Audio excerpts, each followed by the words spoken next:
అందరికీ నమస్కారం. గుడ్ ఫుడ్కి స్వాగతం. మనం రకరకాలుగా వెజ్ రైస్ చేసుకుంటుంటామండి. కొన్నిసార్లు ఓన్లీ ఆయిల్ లేదా బటర్ ఓన్లీ గీ వేసి, ఈరోజు మనం జస్ట్ 1 స్పూన్ ఆఫ్ గీతోని మిక్స్డ్ వెజ్ రైస్ చేసుకుందామండి. దానికి 2 కప్స్ ఆఫ్ రైస్ని నానబెట్టి పెట్టుకున్నాను. మనం ఇక్కడ కొబ్బరి పాలను యూస్ చేస్తున్నామండి.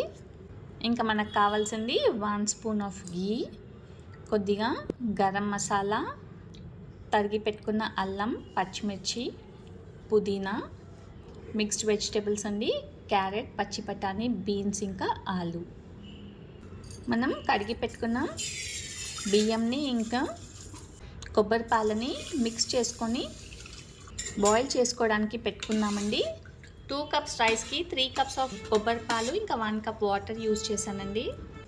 ఇప్పుడు ఒక కడాయిలోకి 1 స్పూన్ ఆఫ్ గీ యాడ్ చేద్దామండి. ఇందులోకి గరం మసాలా వేసుకోవాలి,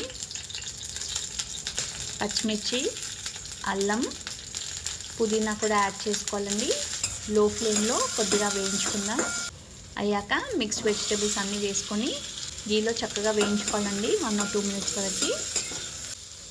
ఇప్పుడు ఇందులోకి రుచికి సరిపడా సాల్ట్ కూడా యాడ్ చేసుకోవాలి.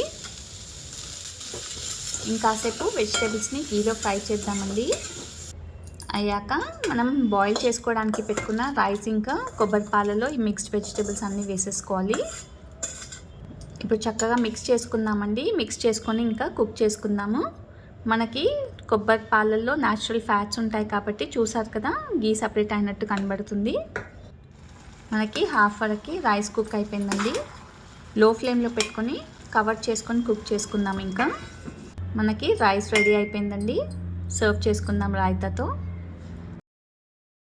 చూసారు కదండి, మనం జస్ట్ 1 స్పూన్ ఆఫ్ గీతో మిక్స్డ్ వెజ్ రైస్ చేసుకున్నాం. అసలు మనం ఇందులో కోకోనట్ మిల్క్ వేసాం కాబట్టి ఎవరికి తెలియదండి, మనం అసలు ఎక్కువగా ఆయిల్ లేదా బటర్ ఇంకా గీ యూజ్ చేయలేదండి. చాలా టేస్టీగా ఉంటుంది. తప్పకుండా మీరు ఈ రైస్ని ప్రిపేర్ చేసి మీ ఫీడ్బ్యాక్ ఇవ్వండి. ఇలాంటి ఇంట్రెస్టింగ్ అండ్ హెల్తీ రెసిపీస్ కోసం మన గుడ్ ఫుడ్ని సబ్స్క్రైబ్ చేయండి. అందరికీ కూడా షేర్ చేయండి. Thank you.